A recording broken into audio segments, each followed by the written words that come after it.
Ladies and gentlemen, the small hand is on the 7, the big hand is on the 12, which means on Monday night, it's Monday Night Nerd. Welcome, one and all. Thank you so much for joining us.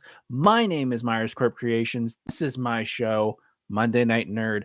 Thank you all for joining. I'm so glad you could be here tonight. We're going to be talking about the current state of professional wrestling. I have been a pro wrestling nerd for almost 3 decades, and I have seen some ups and downs. I have seen wrestling at the highest of heights. I have seen it as what a lot of fans would say the lowest of lows, and we got a lot changing in the world of professional wrestling. So we're going to talk about that in the main event, but we got a whole bunch of news to get through this week. So let's jump right into the newsy news. First thing we're going to talk about tonight, I haven't said this on the show, but if you know me, and you know me from when I was a lot younger, I watched Frasier all the time. I probably watched every episode of Frasier. It's one of the few shows that I've seen every episode, I think. I think I've seen every episode. They're bringing it back, if you didn't know. They're bringing back Frasier on Paramount Plus. It's going to be 10 episodes. And it's going to be, if you know Frasier Crane, Kelsey Grammer, he started as a side character on Cheers. And the character was so loved, they brought him over to its own network. And they had a show where he moved from Boston, where Cheers was based. And they brought him to Seattle, where he became a psychiatrist on the radio. A hilarious show, amazing cast. And this new series is going to be him coming from Boston coming from Seattle, going back to Boston.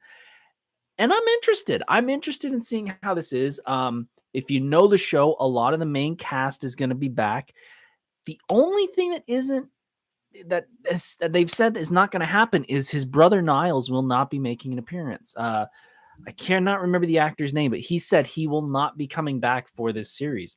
So that is interesting because the brother plays a giant role in the show. And I feel like that's a missed opportunity, but I don't know the reasons why he's not going to be there, but it is interesting. But everyone else is going to be there. That is unfortunately still with us. I believe his dad on the show has passed away, his father, Marty. But his ex-wife is going to be in it. I believe Roz, his co-worker, is going to be on it. It's going to be a cool show. I believe it's coming. They're going to be shooting it shortly, and then it'll be coming out later this year. I'm excited. Like I said, I'm a big Frasier Crane fan. I think that's one of the best shows from the 90s.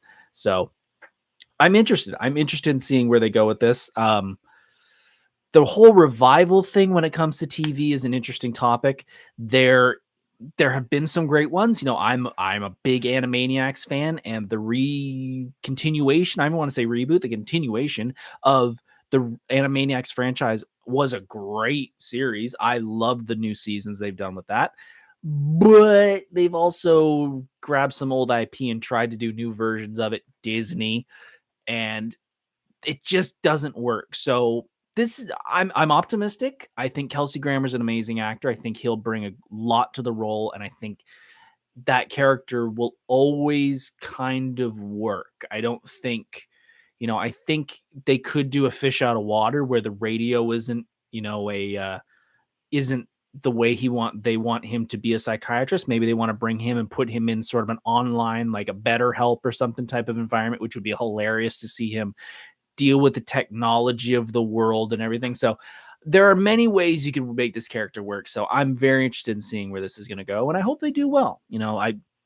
All these series come out and they fail, or people start bashing it before it even comes out. Hey, this is keeping people in work. This is people giving them jobs. Like, I think they have to do stuff like that. So I'm interested on where this is going to go.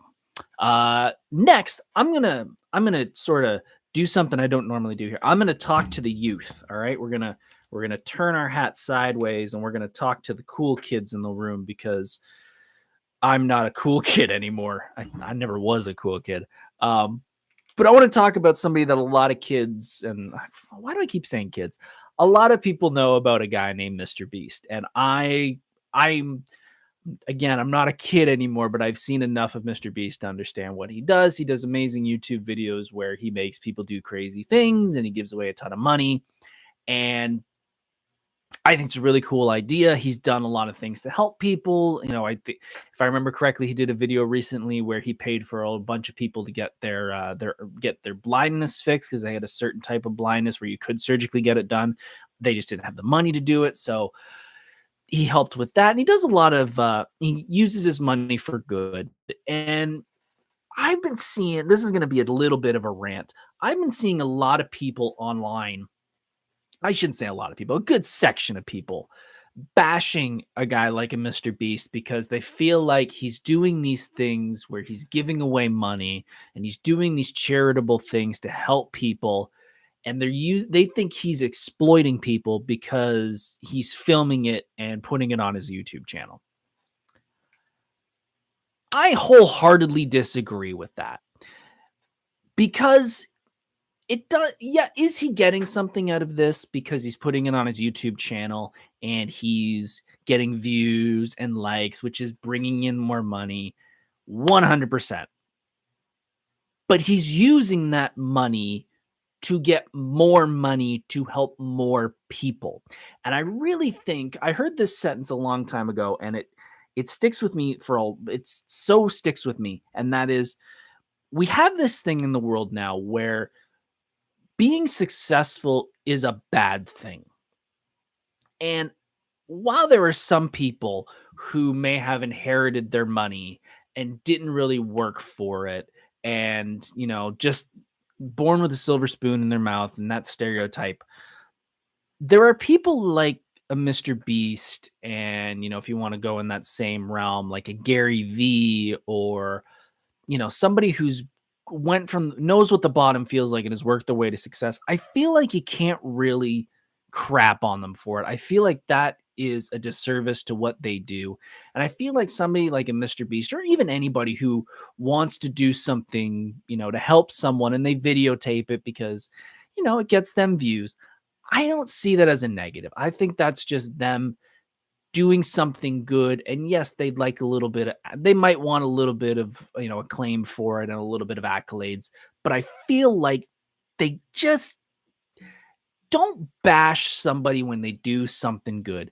They need to just be happy with what's being done. They're helping people. They're going out of their way to do something. Just enjoy that something's happening that's good for somebody else. I just don't see the hate for it. And we got a comment here. I think Mr. Beast would be doing these great things with or without the clout, but he needs the views and sponsors to do more things. He could be partying. Exactly. He could be partying or vlogging and doing things with that money that just makes him, just like everybody else that gets lost in the noise and the void of online, where it's just showing off the Lamborghinis. And I don't feel like that brings any value to anybody. And I feel like this does, because this is a guy who younger people see what he's able to do with his money. And I feel like that's a very good thing for younger people to see and take inspiration from. So that's my little rant for the night. I think it's a dumb idea that people bash him, but show some love every now and then. Show some love for people doing good things, no matter what the outcome. As long as they're helping people, I think that's a great thing. Next, we're going to jump into probably something that is keeping a lot of people from watching this video. And I completely understand. I am a gamer, so I completely understand. You're all probably on your Nintendo Switches right now playing Zelda Tears of the Fallen. That is a game that brought me back to, probably Modern Warfare 2 days, where I don't remember the last time people were lining up outside in the middle of the night waiting for a game. There's always a couple. No matter what the game is, there's always a handful of people who are waiting in line who want that game day one and start playing it the second it comes out. But to see the amount of people lining up for Zelda Tears of the Fallen was kind of crazy to think that there's still those people. Like I honestly thought when we started to get more into the online purchases and not many people were going to a GameStop as much, there's still those people who are willing to line up in the middle of the night waiting for that day one. And that was really cool to see. I do not have a copy of it. My wife is the big Zelda fan. She said she'll probably be picking up sooner or later. Zelda was never really my thing. I have Ocarina of Time. That was probably the one I've spent the most time on. Nothing against the series. It's just not my bag. I enjoyed Ocarina of Time. I played Link to the Past for the Super NES. It's just not my thing, but my wife is a giant Zelda fan. And from what I've seen from the game, it looks like it's a blast. It looks like it plays a lot, very similar to the last one on the Switch, Breath of the Wild. So I'm interested. All the reviews look like it's a 10 out of 10. So Nintendo and Zelda guy and the Zelda team knocking it out of the park again. So good for them. You deserve all the applause you get. Going into the next topic, I've got one little wrestling topic that I'm gonna mention, and then we're gonna talk way more about this later on. Endeavor, the new parent company of the UFC and the newly purchased WWE, has put in a temporary name for the new company that is going to be the home to these two organizations, and it's New Whale Inc. Now, I know it's a temporary name. I know they've said many times this is not the name we will move forward with. This is just to get, start the process of getting the licenses and blah, blah, blah, blah, blah that they need. New Whale Inc. was the best you could come up with as a temporary name. Like, I don't know. I don't know. Like, I work in marketing for those who don't know, and seeing a name like that going, maybe we should have went to the drawing board one more time, because it's just an odd name. And I've done these things before where we've had to come up with something temporary, and I've thrown just random stuff at the wall, and every time I do, there's somebody who's like, no, we have to kind of go in the direction that we're going to in the future, and we can't just throw something random out there. Looks like something that's completely random. So I caught that yesterday, and it just kind of made me laugh going, I don't know where the name New Whale Inc. came out of. Maybe somebody's a Moby Dick fan in Endeavor. I don't know, but that's the one they chose. So it kind of made me chuckle it's random as heck. There's got to be some deep down reason for that one, but I can't think of it. Let's jump into something that I don't think we've covered here on the channel. This channel is very much around nerddom, and nerddom when it comes to video games, comic books, cosplay, movies, music. I don't think we've really talked about hockey on this channel, and I am Canadian, so I feel like we got to talk about it a little bit. Now, the NHL playoffs are going on right now, which I really don't want to talk about because my two favorite teams got eliminated. Sorry, as I adjust, my leg's killing me. My two favorite teams got eliminated from the Stanley Cup playoffs, and it's not the Leafs. So we're not going to talk about the playoffs because that's just going to infuriate me even more, because we're recording this on May 15th. We've got game 6 tonight between the Kraken and the Stars. If you looked at me at the beginning of the playoffs and said the Eastern Finals was going to be Florida and Carolina, I wouldn't have believed you, but that's what we're working with now. So whatever. I don't get it. I don't get it. I don't know how it happened, but this is interesting. And the West might be Vegas versus Seattle. Like, okay. Anyways, the Ottawa Senators, if you've been keeping up with the news lately, there are a few groups that are interested in buying the Ottawa Senators. The one that everyone probably knows about is Ryan Reynolds. However, there is another group which has made a little bit of noise. People are saying it's Snoop Dogg's offer. It's not. It's not Snoop Dogg. He is a part of the offer. The group is called the Sparks Group, which I believe the head of it is Neil Sparks. He is an entrepreneur and producer in LA. Snoop Dogg is a part of it along with several others. I believe former goalie Grant Fuhr is on that team as well. Having Snoop Dogg be a part of it is amazing. I can't confirm this, but I did see something today where Snoop Dogg may have put out something saying, because Ryan Reynolds' group last week said they will not be pursuing this any further for whatever reason. Snoop Dogg did say if Ryan wanted to be a part of the group, he's more than welcome, which if that's true, whoa, that's going to be a nuts. But something I found very interesting that I just picked up before we started the show, the Sparks Group put out a message today saying that they're also going to be including First Nations groups in their group. So a bunch of the First Nation groups throughout Canada are going to be a part of this group, and they will be consisting of over 10% of the group. And if the Sparks Groups does buy the Ottawa Senators, the First Nations group will be involved in real estate, tech, and entertainment avenues. Now, the final bids, I believe, had to be in today because I believe this week is the deliberation and figuring out which one the Senators are going to go with. If you're the Senators you know what? I'll take this even higher. I know they don't, I know he doesn't have impact, but from a Gary Bettman point of view, if you're Bettman or the Senators, again, I know Bettman doesn't have any pull in this. This is the group you want to go with. From a publicity marketing standpoint, this is who you want because you have two groups now, an individual and a group that are going to bring new eyes to the sport that you highly, highly need. You've got Snoop Dogg, which, he's not this generation, the kid generation. He's my generation and probably a little younger, but the kids do know about him. Who wants to bring the sport of hockey to the African-American groups in the States. And you have the First Nations groups who, if this goes through, will probably want to promote the team in their groups as well. That's two solid groups of people that probably don't give a crap about NHL.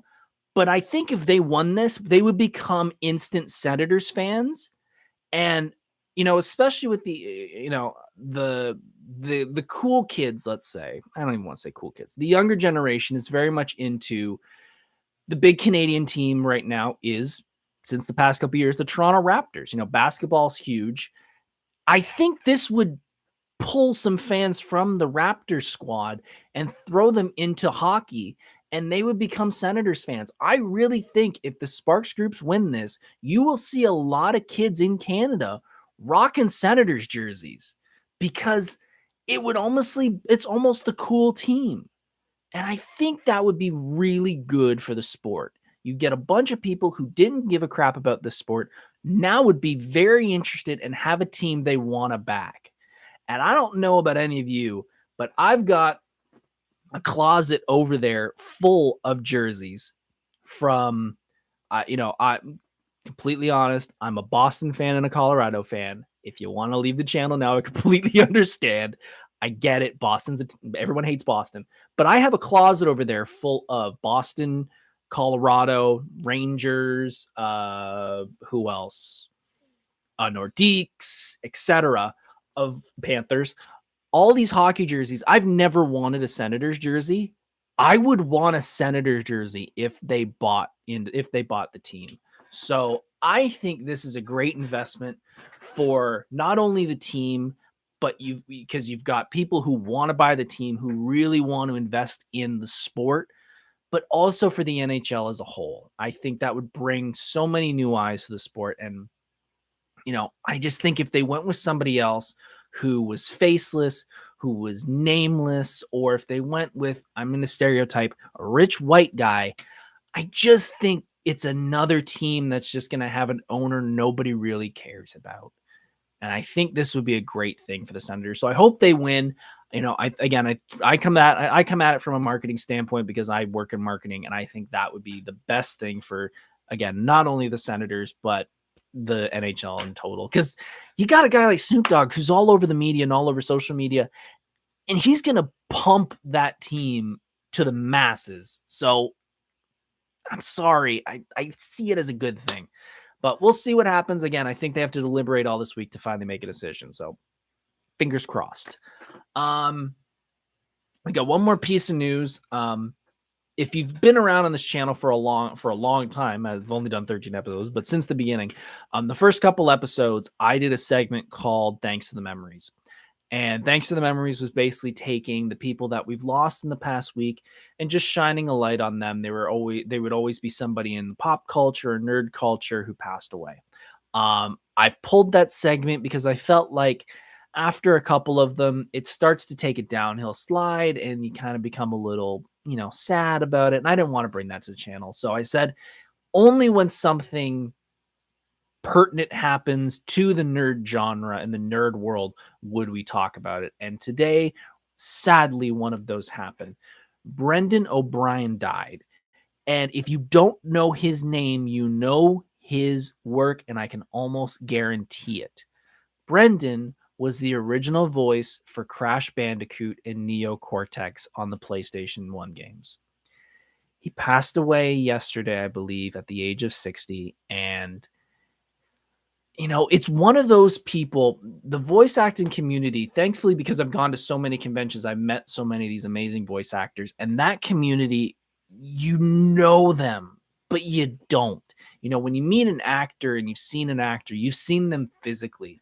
But when you hear the voice, you can, unless you're a Nolan North who has such a, the voice so well because he's done so much publicity, you kind of forget who these people are.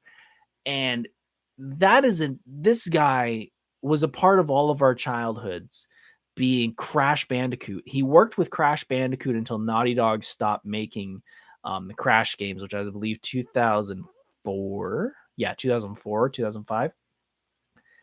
And he never really, he got the praise that he got then, but now he's getting the praise, unfortunately, because of his passing, of how good he was as Crash and Neo Cortex. Because for how good of a game it is, there's those little things like the voice and the sounds that just make it that little bit extra. So,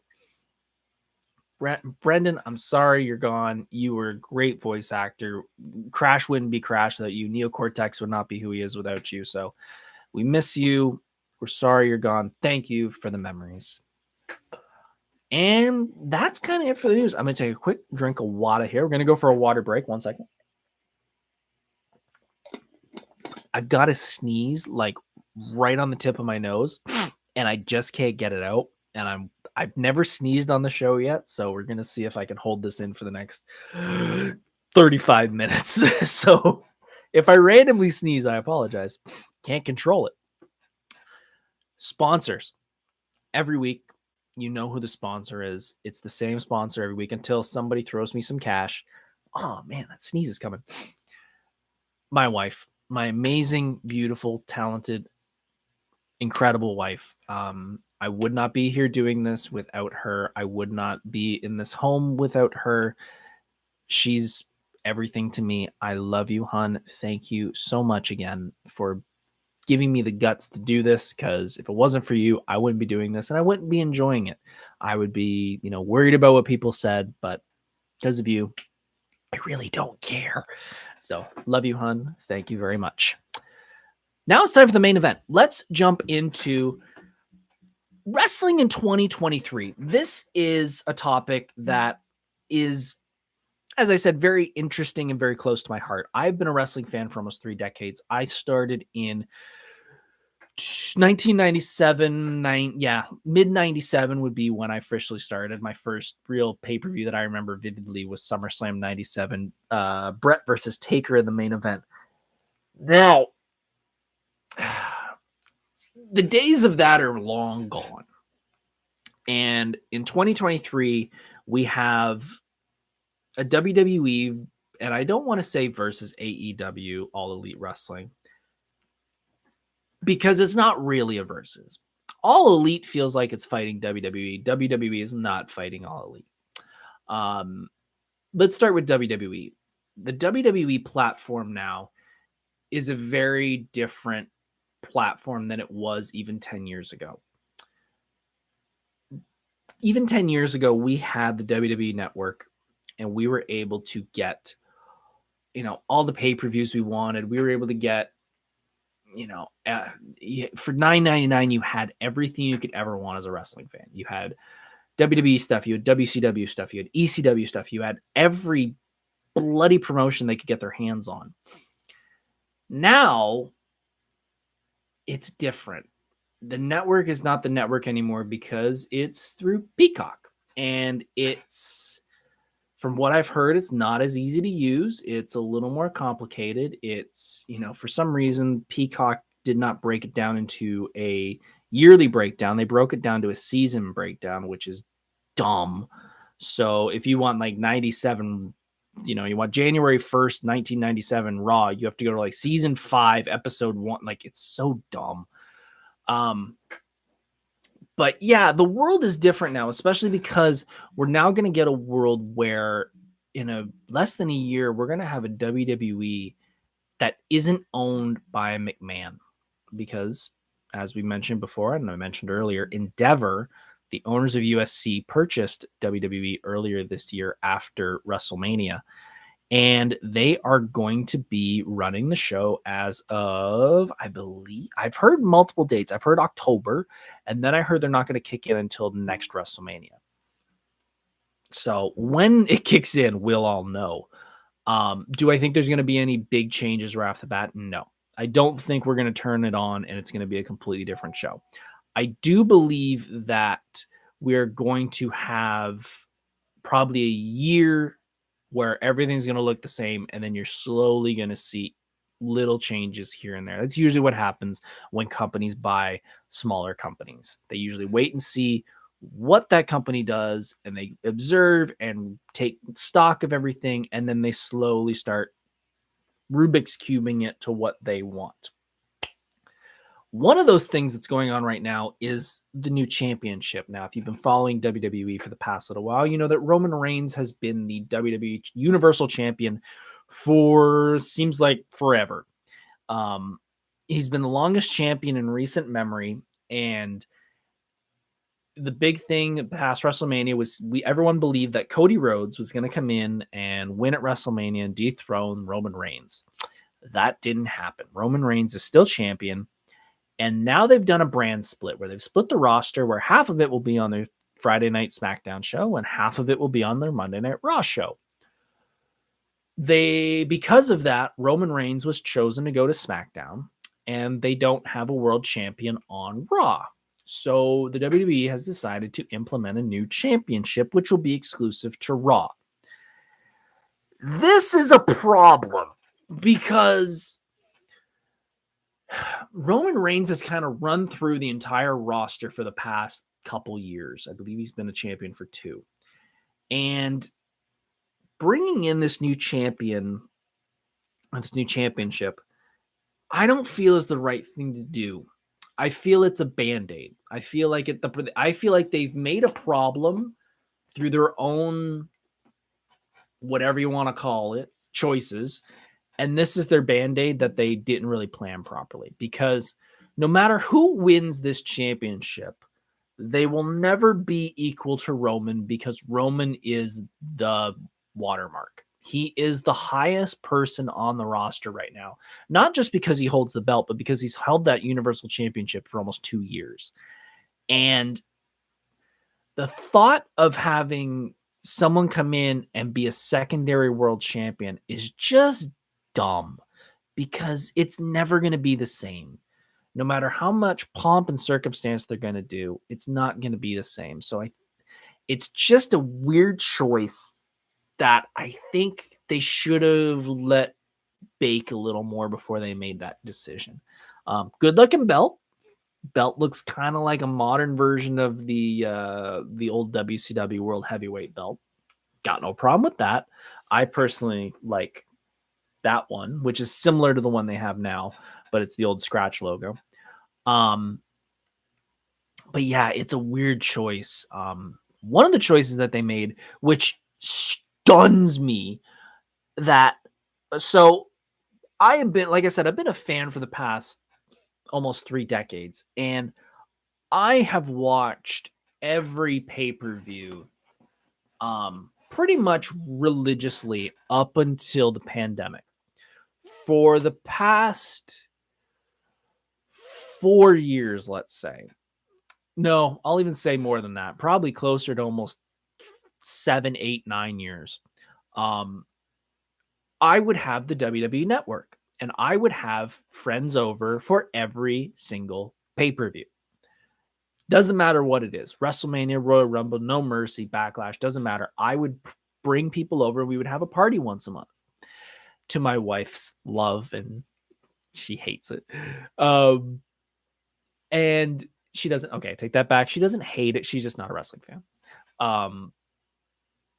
But that was I love doing that. But the problem is that the pay-per-views were always on a Sunday, which means you have friends coming over and you're up until 11, 12 o'clock. And it's a Sunday night. So you got to work the next day and you're exhausted Monday morning.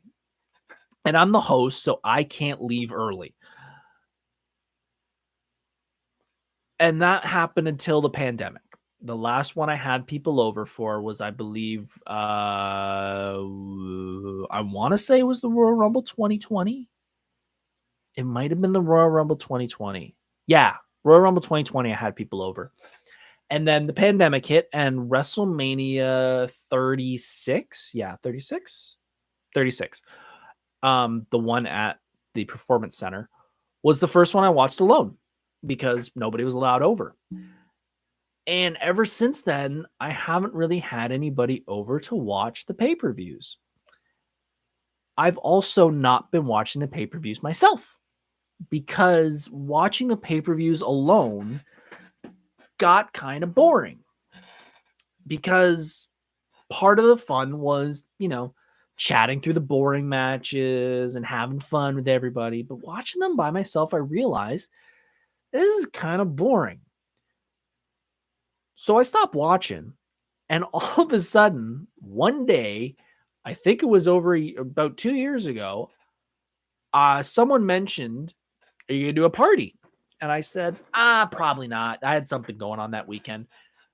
And they said, "Oh, that's fine. We'll do another Saturday." And I went, "You mean Sunday?" And he goes, "Oh no, they've changed to Saturday." And I went, "You kidding me? I've been a fan and putting up with Sunday pay-per-views for years. And as soon as I stop watching, WWE decides, hey, we should do these on a Saturday so it's easier for everybody." It's a little frustrating from my personal standpoint, but honestly, I think doing them on a Saturday is better for everybody. It gives everybody the Sunday to kind of relax. WrestleMania 36 proved that you can do 2 nights of it and it's not that bad. It's probably better on the talent. It's probably better on the production crew because they get that Sunday to recover before jumping into Raw on Monday. But as a fan, it's so nice to probably go to bed on a Saturday and go, I don't have to wake up at BS o'clock in the morning to go to work. I can have fun all night with my friends watching wrestling. So that, I think, is one of the best things that WWE has done in recent memory. But changing the topic a bit and going into, the Vince McMahon selling the WWE to the Endeavor Group. I think, first of all, Vince, mustache. Why? Second, him selling it to Endeavor is interesting because from what I remember reading, he is going to still have control. And Vince has had legal problems recently, we'll call it that. And he was stepped away for a little while. And Triple H, his son-in-law, Paul Levesque, and some others had taken over creative and the company while Vince was away dealing with his legal problems. And since then, WWE has grown in popularity. And there's been rumors that Vince is slowly coming back. The first part was that he was just coming back to deal with the sell, which is completely understandable. But now we've heard he's putting his hands more into the creative side of it and kind of having opinions on certain things. And I gotta admit, that's a bad sign for me. I think that, Vince, you've had your time and you've done an incredible job. I cannot say you did a bad job, but coming in and trying to take over again at your advanced age with everything going on, I think it's a bad move. So This is something we're really going to have to look forward to, or, look into in the next little while once this Endeavor group takes over, of how much control will Vince have once the sale is finalized and Endeavor has officially taken over. So it's interesting. I don't see it being a good thing having Vince around, but that's me. We'll see. But if we talk about WWE, we have to now jump over to their competitor. And I use that word very loosely because, as I stated at the beginning, AEW believes they are fighting WWE. And I feel it is very much a David and Goliath type fight. And not in the way that that's how it's going to end, is AEW is going to throw a rock and hit him in the head. I feel like David is punching WWE's, or David is punching Goliath's toe and telling him that he's winning. Not really, but one of the big things that I've seen, and I don't follow WWE or AEW as religiously as I used to, because I don't want to say the word adult, because I'm not. But I have adult responsibilities now. I have a wife, I have a family, I have, cosplay, I have many other interests besides wrestling. But from what I've seen, every single time I hear something about AEW, I hear they got a new roster member. And that makes me scratch my head a little bit and go, why? Why do you keep pulling these usually ex-WWE talent to put on your roster? At the time when this all started, they had one TV show, and that was Rampage. In the past year, they now have 2 new episodic TV shows. So they're up to 3. And it's interesting because I know they're doing these new shows because they're needing space for all these roster members, but I feel like it is diluting their roster, and it's diluting their product, because we now have to keep track of so much wrestling. I mean, I wish I had the picture to show you. Back in the day, there was, in a good week, a busy week, there was Monday Night Raw. That was 2 hours.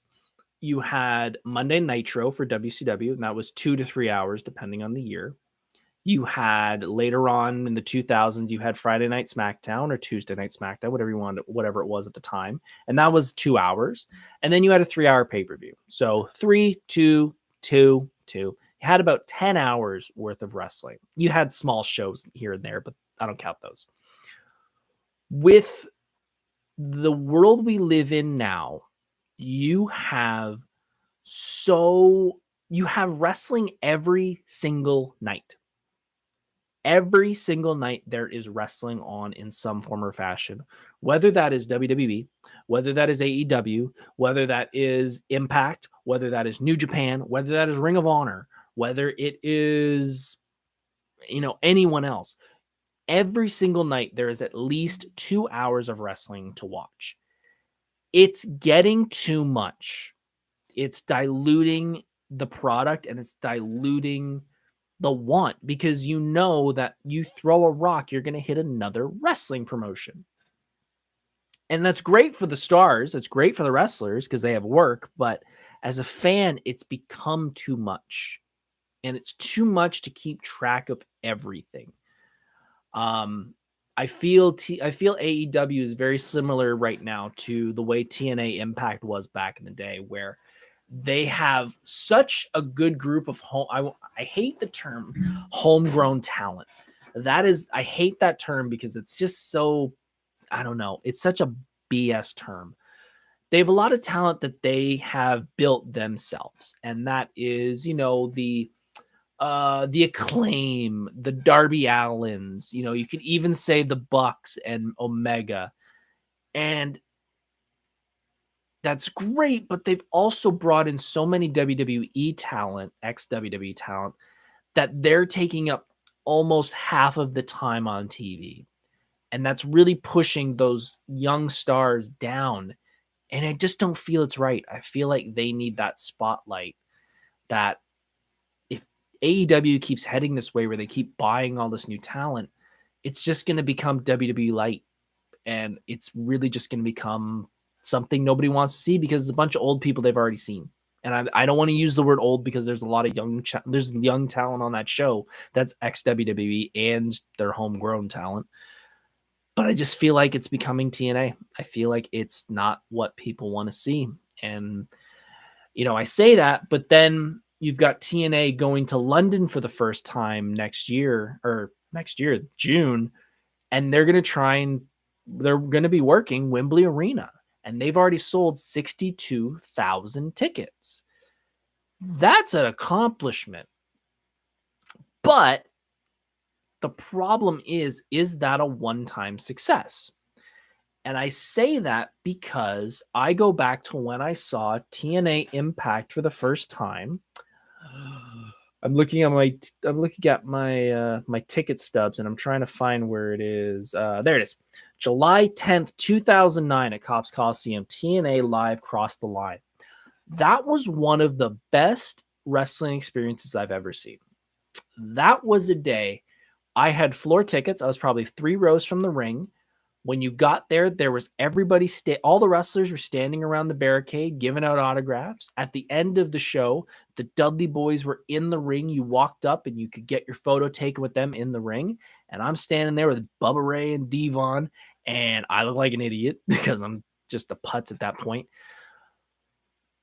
And then they came back. They came back again in, I can't find the ticket stub, but probably a year or two later. And I was excited because I had such a good time the first time. And it was the same thing, which was great, but it was the same superstars. And it just felt like the same show again, but 2 years later. And I went, okay, like maybe it was still a fun show.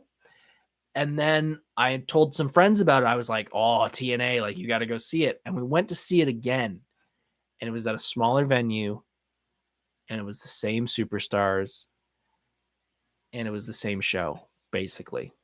And it was the same roster. And I kind of went, and it was all ex-WWE guys. And I was like, oh, this ain't fun anymore. Like it's the same people. Like it was boring. And I remember looking over at my friend Gavin, and I was going like, I'm sorry I said we should come to this because this is not fun. And I'm worried that TNA, I'm calling them that, AEW is going to have that problem when they work Wembley. I think as soon as they said they were going to go to Wembley Arena in the UK, I knew it would do amazing. And I'm right on that. They sold 62,000 tickets without even announcing a match. So good for them. But I'm worried that number is going to get cut in half no matter what the next one is going to be. No matter what the outcome is going to be on this one, no matter what matches they choose, I'm worried the next one is going to be half of that, and then half, and then half. But we'll see. We'll see what's going to happen in the next little while. I know they'll do amazing. But yeah, those are the two big promotions right now. I could go into the indies and New Japan Impact and all that, but honestly, they don't have the fan base that's worthy of me really talking about because it's going to fall on deaf ears. Overall, I'm interested to see where 2023 is going to go. I think somebody needs to pull an ace out of their butt, and it's tough. It's easy for me to armchair quarterback that this is what you should do and you should do it tomorrow. I know it takes a lot to change something, but I really think one of these promotions needs to figure out how to make wrestling work on a streaming platform, because the idea of having to sit down on a Monday, Tuesday, Wednesday, Thursday, blah, blah, blah, blah, blah, and watch this live or DVR it or something like that, I think it's becoming old. And I think it's really hitting that point of, the people have to sit. They can watch whatever they want whenever. They can watch, I want to watch this movie tonight. Nope, I'm going to watch it tomorrow because something came up. But with wrestling, you have to watch it live at that moment. And I think that is becoming a very foreign topic. And I think one of these companies needs to figure out how to do this on a streaming platform, whether it's a Netflix, whether it's their own thing, whatever. But I really think that's the next step that one of these companies needs to make, because it's just the way every other bit of entertainment is. And I know they're a sport and I know they want to kind of do it that way, but I feel like that's the next step, because whether they are a sport, but they're more entertainment. And I think that would definitely kick one of them into overdrive and really boost their fandom, where people can, just watch it whenever they feel like and not have to make sure to be available at that time once a week or etc. So I think that's definitely something they should do. Another thing they should really focus on is, and this is sad because I had a lot of fun doing these back in the day, but the live shows. I think the touring live shows that aren't taped are starting to become a thing of the past as well. And I really think they need to start cutting costs with stuff like that, because yeah, it's fun to go see WWE, but I think we would rather see the tape show. Back in the day, I keep saying that, back in the day, the live shows were a different experience. People could plan things and they could, work on matches that were going to be a future match. There would be fun spots where people would, do goofy things because they're not being taped. They're just having fun, and they brought the live audience in on it. That was the cool thing. But now I've gone to a couple of these live shows that aren't taped in the past few years, and they're just kind of boring because, it's not on TV. The enthusiasm's not there. And yeah, I just think the amount it probably costs to travel and produce and all that stuff, I feel like there's better things they could be doing with that talent. And, even just maybe this could be the streaming thing. Do a streaming show out of the Performance Center where everybody just performs there for a live audience. Sell tickets in Orlando and do it that way. I don't know. But I definitely feel like that's one of the things that would definitely help, figuring a different way to use that idea of a live show. And lastly, I never thought I would say this because I'm not a giant sports fan when it comes to most sports, but I grew up a NASCAR fan. My dad's side of the family, my dad's specifically, very big into NASCAR. I've been to NASCAR races myself. I'm not a hardcore fan. I don't even know if I'd call myself a fan. I have a mild interest in the sport. But the problem I always saw with NASCAR, even going live, was there's 200, 300, 400 laps. You watch the first 5, you can pretty much take a break until the last 5, and then you care. It's very similar to, if you're a wrestling fan, to an Iron Man match, where it's an hour-long match and you count the number of falls, and whoever has the most falls at the end wins. First 5 minutes, you care because the entrances and having fun, and then nobody cares until the last 2 minutes, 3 minutes of the match. And I feel like WWE needs, not even WWE, and wrestling in general, needs to bring that fan back who wants to watch a whole match. Because we've got a generation now coming up that is very much quick, digestible content.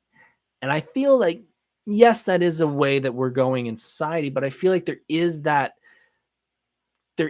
core group that would love to have that long-term wrestling, that want to keep you for the whole match or the whole show.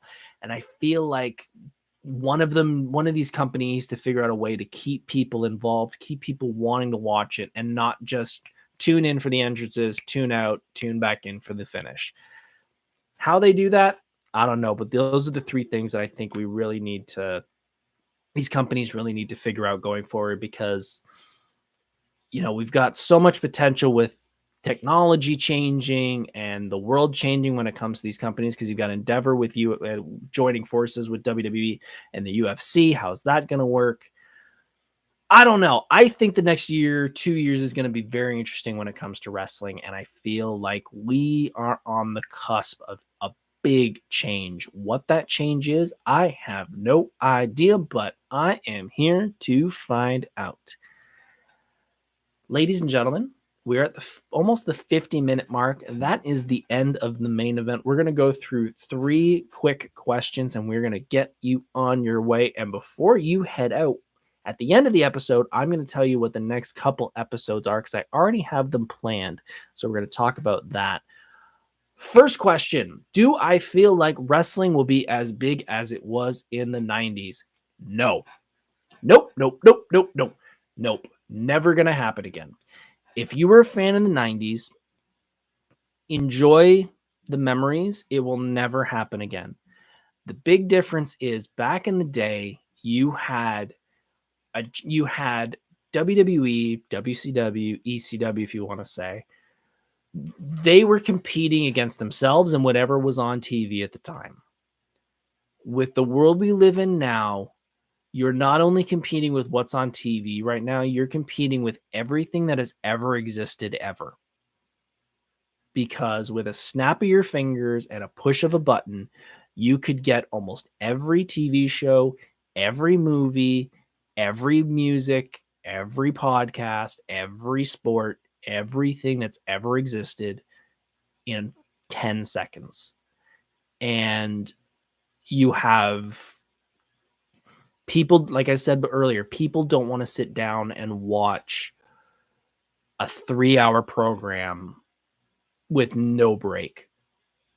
And they have to sit there and watch it. And I feel like you will never get people back from that freedom. And it was great at the time. It was as big as a time. I do not think you'll ever hit those heights again. I mean, even with the ratings, like I remember I was listening to a podcast recently where they were talking about wrestling ratings. And there was a point in 98, 99 where 11% of the viewers watching television at the time were watching wrestling. 11% of the world watching TV was watching wrestling. That's never going to happen again. So sad but true. Number 2, do I miss the Attitude Era in WWE? No. Nope, I do not. I don't miss it in the least. It was, again, a fun time. It was a crazy time, especially with the age I was. I mean, I was a teenager. I was early teens when the Attitude Era happened, 98, 99.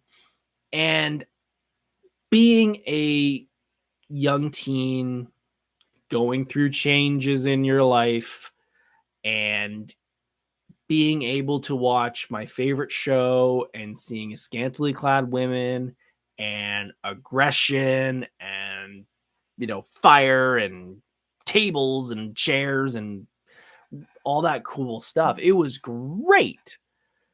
Today, we live in a different world. And I just don't think it would work. I think if you tried it now, there would be so many problems. The way women were depicted, the way violence was depicted. I mean, just going back and watching some of the chair shots without anybody putting their hands up or anything like that. Like, we have so many concussion problems now. Like, you can't do that. I remember there was a local indie show, and I'd gone to most of the shows leading up to it, but this one I missed, and it was the culmination of a story. And there were 2 guys fighting for, I don't even know if it was a championship. And my buddy Tom went, and he told me the next day, he said it was a bloodbath. Like, they busted each other open and there was blood all over the ring. Like, they were using all these weapons and everything. And he said people were even leaving because it was so bad. And I went, honestly, I probably would have been one of those people because I'm a different person now. And I feel like I don't want to see that. I've seen the repercussions of it. I've seen Mick Foley, who can barely walk. We had the Chris Benoit problem and the Chris Benoit accident. I shouldn't even say problem, the incident of Chris Benoit because of concussions. I just don't support that anymore. And I feel like it was great for the time. I'll never say erase it. I'll never say, don't watch it. It was a great time. It was a great time to be a wrestling fan. It's just not for 2023. It's the way it is. It's the way it is. The 80s will never come back. The 90s will never come back. The Attitude Era should never come back.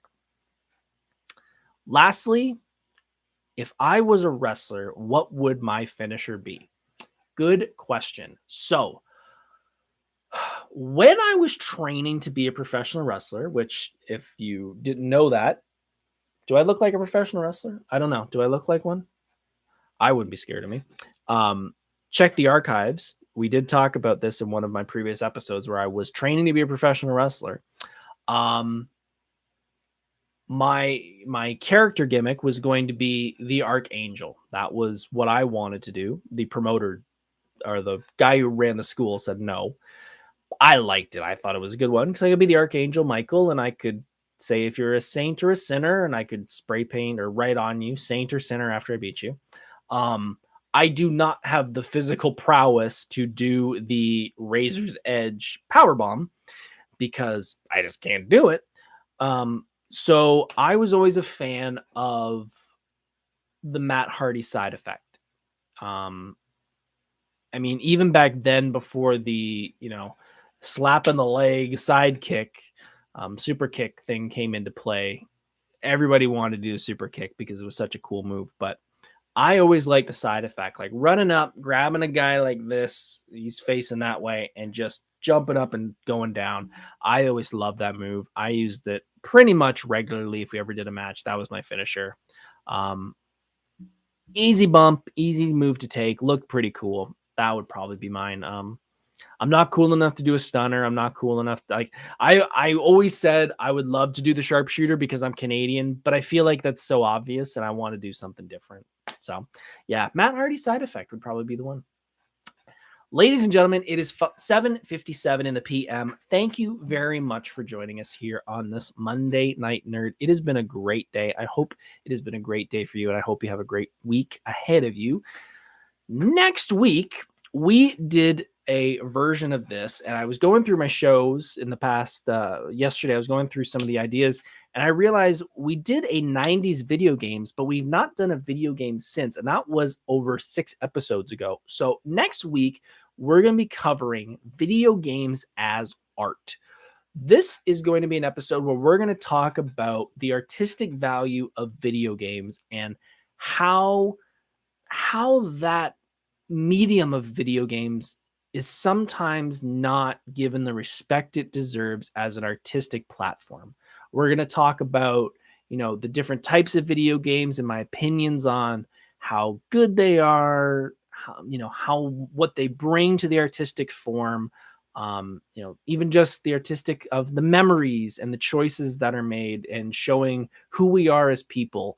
I really think this will be a fun episode. I'm going to go over that. And specifically next week, you'll want to tune in because we're not going to do 3 questions. I'm actually going to change that. And I'm going to talk about my 5 saddest video game moments that I've experienced. I've not played every video game out there, but I'm going to talk about my top 5 saddest video game moments that I have experienced, that I have physically lost so many tears to.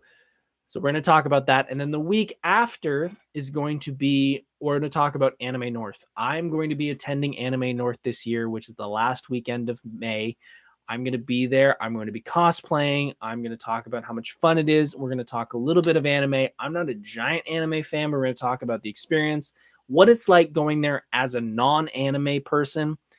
We're going to have a lot of fun. But next week, definitely video games as art. Tune in next week. Again, thank you, everybody, for watching tonight. Thank you very much if you're watching in the future. I hope you're having a good day. Hope you're having a good week. Hope you're having a good month. And I'll see you next week. Bye for now.